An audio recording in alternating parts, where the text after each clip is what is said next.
Abantu bangi benyigidde mu Bulungi Bwansi mu kitundu kino nga bagamba nti baagala kunnyikiza mulanga gwa Katikkiro Charles Peter Mayiga okulaba nga bazza Buganda ku ntikko nga bayita mu kusomesa abaana ba Buganda wamu n'okulaba nga abantu ba Kabaka babeera balamu bulungi. Era wano Bugema University weviiriddeyo newaayo sikaala eziweredde ddala 150 okusobola okuyamba abantu ba Sssabasajja Kabaka naddala abo abawangaalira mu Egombolola eno. Era wano Bugema University weviiriddeyo newaayo sikaala eziweredde ddala 150 okusobola okuyamba abantu ba Sssabasajja Kabaka naddala abo abawangaalira mu Egombolola eno.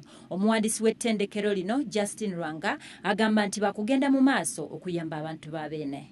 Nga university emu okweze ziri private ey'obwannannyini etudde mu Kawempe olw'omukisa gwe tuweereddwa okweyunga ku Buganda okukola enjawulo mu bitundu gye tubeera. Twasazeewo nga Bugema University okujja okwenyigira mu Bulungi Bwansi kubanga gwe gumu ku miramwa emikulu Ssaabasajja ne Katikkiro awamu n'abakulembeze abatutwala gye batukunzeemu okuzza Buganda ku ntikko. Nabwekityo twasazeewo nga ettendekero lya Bugema University twenyigire mu kuyonja okukebeza omusaayi n'okujjanjaba mu Kawempe division. Babakulira emiruka mu Egombolola eno beeyamye okugenda mu maaso nga babonyesa Bulungi Bwansi eri abantu ba Kabaka basobole okutumbula embeera zaabwe ez'ebyobulamu. Empeereza abantu bonna Bulungi Bwansi kitegeeza okusookera ddala awakaawo. Sooka awakaawo ku mwala gwo. Tosooka genda ku mulala, sookera awakaawo. Bulungi Bwansi olw'ensonga atandikira mu maka gaffe. Omulaga gwe nkubira abantu bonna banne tulekeraawo gamba nti gundi ajja tukolera. Gwe wennyini gwe Bulungi Bwansi asookerwako. Bw'obeera Bulungi Bwansi asookerwako buli kimu kijja kutambula.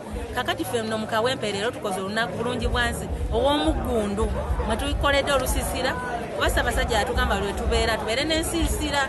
Tubadde n'olusiisira lw'obulamu oluvudde ku Kamooja Christian Center KCC ne tubeera n'olusiisira oluvudde ku Nakasero mu Blood Bank.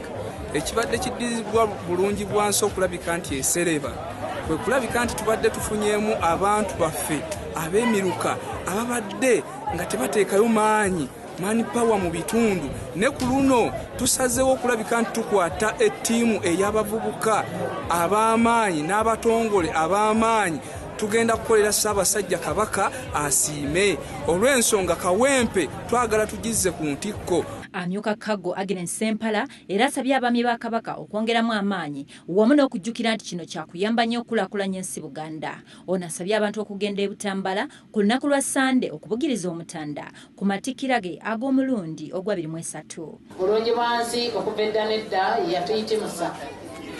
Tetwandisanzeewo bizimbe kuba tewaabeerangawo ssente. Ebizimbe byonna ebyobuvunaanyizibwa bye mulaba, amasinzizo, amasomero, abantu babizimba ku musingi gwa Bulungi Bwansi.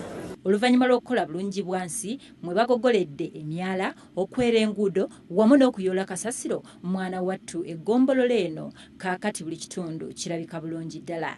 Eggulire lino likusakiddwa Tenywa Isaac ku lwa WBS Amasonsole.